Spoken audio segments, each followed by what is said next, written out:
કે લાગણીઓ એક એકાબીજાની લાગણી પ્રેમ સ્નેહને એમાં કોઈ માપદંડ ના હોય અને જવાબદારી સમજીને કરવાનું થતું હોય છે। એટલે કાયમી હજુ તો હું અષાઢા માટે સારામાં સારું કામ થાય અને વ્યવસ્થિત શિક્ષણમાં સુધારો આવે, વ્યક્તિગત રીતે સુધારો આવે અને એક સારામાં સારું આ ગામ એક આદર્શ ગામ તરીકે કઈ રીતે થાય હું એવું ઈચ્છું છું કે હું પોતે જે ગામ માટે કરવા માંગુ છું એમાં યુવાનોનો સાથ સહકાર કાયમી મળ્યો છે અને આવનાર સમયમાં પણ મળશે।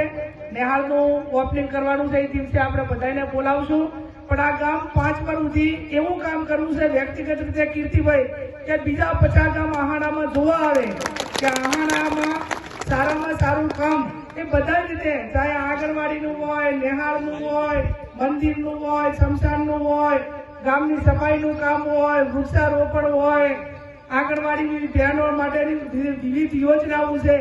આધાર કાર્ડ હોય, આયુષ્યમાન કાર્ડ હોય કે જેટલી પણ સરકારની યોજનાઓ છે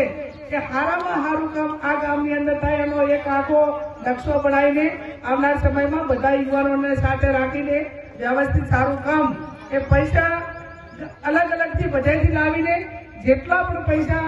સારા કામ માટે, શિક્ષણ માટે, આરોગ્ય માટે, એના માટે કરીને જે કરવું પડે એ પૂરેપૂરું કરશું। પણ આજે મેલડી માતાની પ્રતિષ્ઠામાં આવીશું અને ડેલિગેટની કહે છે કે બધે બેન કહે છે તો અમારા માટે શું આવ્યું, તો આજે તમારા પરિવારમાં આજે આ માતાજીની જે પ્રતિષ્ઠા થાય છે